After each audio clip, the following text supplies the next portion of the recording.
Ernst Röhm.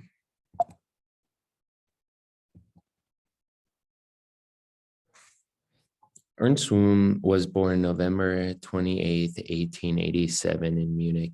He was the youngest of three children, and his father was a railway officer, and he was very strict towards Ernst. Although his family had no military tradition, Ernst entered the Royal Bavarian 10th Infantry Regiment as a cadet on July 23rd, 1906, and was commissioned on March 12th, 1908. At the breakthrough of World War I in August 1914, he was a staff officer in the Army of the 1st Battalion.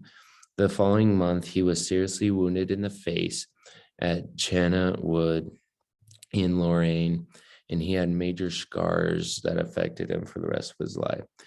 He was promoted to first lieutenant in April 1915 during an attack at Verdun. On June 23rd, 1916, he suffered serious chest wounds and spent the remainder of the war in France and Romania as a staff officer.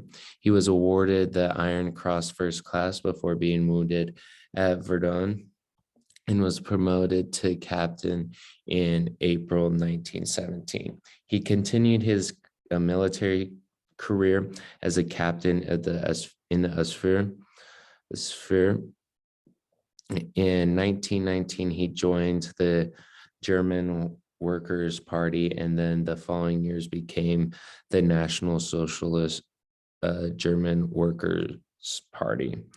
Not long after, he met Adolf Hitler and they became political allies and close friends.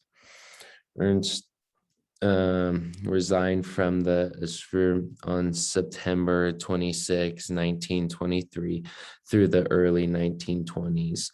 Ernst remained the most important negotiator between Germany's right-wing paramilitary organization in the Sphere.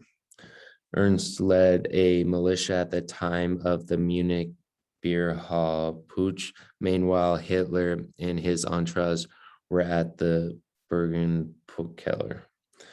It was here when Ernst planned to announce the revolution, and the use of units to his disposal to obtain weapons from secret stockpiles. When this happened, he announced that the Kahr government had been overthrown and Hitler had declared a national revolution, which caused cheering. Ernst then led his force of nearly 2,000 men to the war ministry, which they occupied for 16 hours. Once in control of the Sphere headquarters, Ernst waited news and barricaded inside. The succeeding march into the city center, led by Hitler with banners flying high, was apparently undertaken to free Ernst and his forces. In September 1930, as a consequence of the Stanese Revolution in Berlin, Hitler assumed supreme command of the SA as a new supreme SA leader. He sent a professional request to Ernst, asking him to return to serve as the SA's chief of staff. Ernst accepted the offer and began his new assignment on January 5th, 1931. He brought radical new ideas to the SA and appointed several close friends as senior leaders.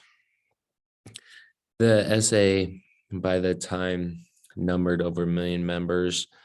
Their initial assignment was to protect Nazi leaders at rallies and assemblies, but this section was taken over by the SS. The SA did continue street battles against communist rival political parties and violent actions towards Jews, and really anything else that was hostile to the Nazi agenda.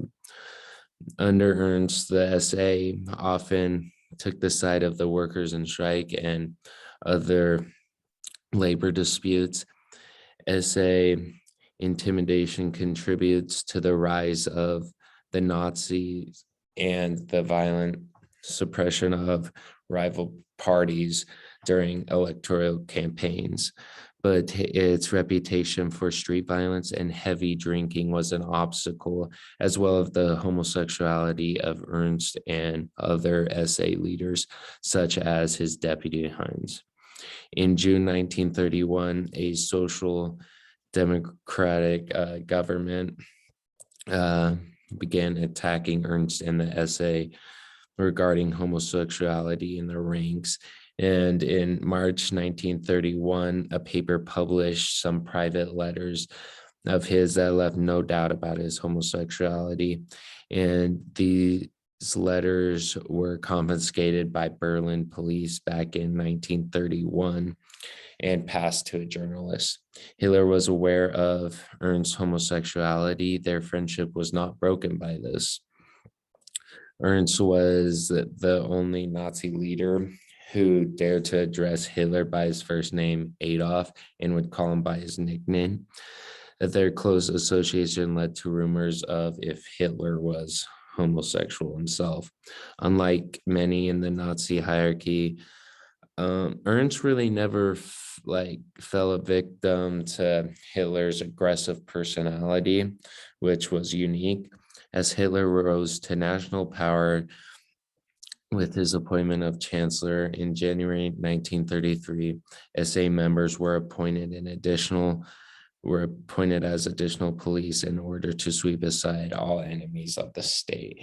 Now moving into the second revolution, Ernst and the SA regarded themselves as leaders of the National Socialist revolution. After Hitler's national takeover, they expected radical change in Germany, including power and rewards for themselves. With Hitler being chancellor, they no longer needed their street fighting capabilities.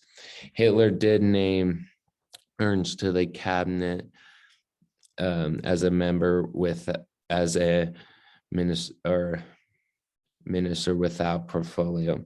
Also on June 2nd, 1933, Hitler named Ernst as the second highest political party in the Nazi party, the second highest political rank in the Nazi party.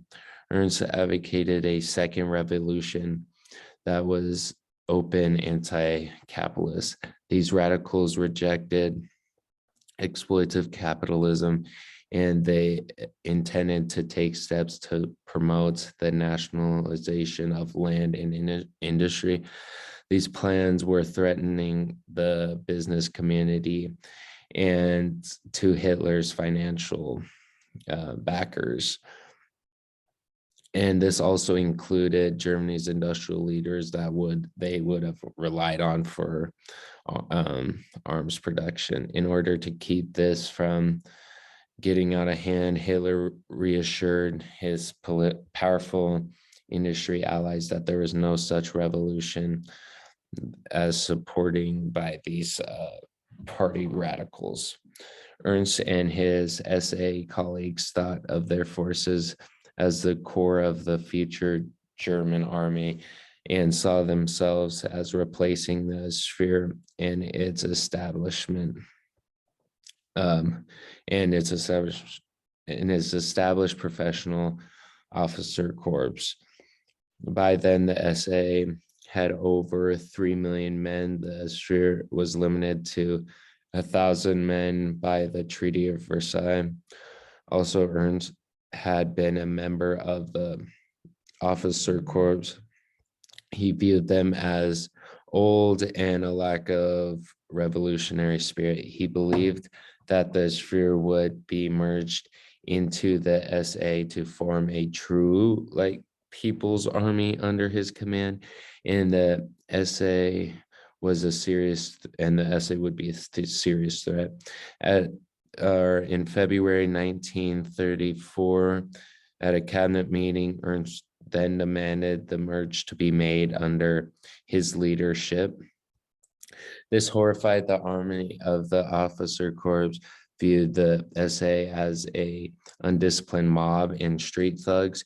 It also concerned by the spread of corrupt morals within the ranks of the SA. Reports of the huge supply of weapons in the hands of SA members caused additional concern to the army leadership. The officer corps proposed the officers opposed Ernst's proposal. The army leadership was eager to operate with Hitler, given his plans of rearrangement and expansion in the military forces. In February 1934, Hitler told British diplomat Anthony Eden of his plan to reduce the SA by 2/3. That same month, Hitler announced that the SA would be left with only a few minor military function. Ernst responded with complaints and began expanding the armed elements of the SA. Speculations that the SA was planning a coup against Hitler became widespread in Britain.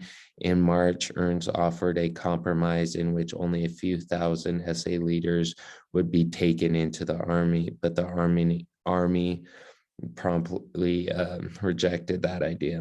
On April 11th, 1934, Hitler met with German military leaders on a ship. By that time, he knew new President Hindenburg would most likely die before the end of the year. Hitler informed the army hierarchy of Hindenburg's declining health and proposed that the sphere supported him as Hindenburg's successor. In exchange, he offered to reduce the SA, suppress Ernst, and guaranteed the sphere would be German's only military force. Hitler also promised the expand of military and navy. There was political struggle in the party, and those who were close to Hitler positioned themselves against Ernst, and this was isolating to him. Both the sphere and the conservative business community continued to complain to Hindenburg about the SA. In early June, the defense issued an ultimatum for Hitler for Hindenburg. Unless Hitler took immediate steps to end the growing tension in Germany, Hindenburg would declare martial law and turn over control of the country to the army. So the German army feared the SA's influence, and Hitler would come to see Ernst as a potential rival. So this ended up Ernst was executed during the Night of Long Knives. This is my bibliography.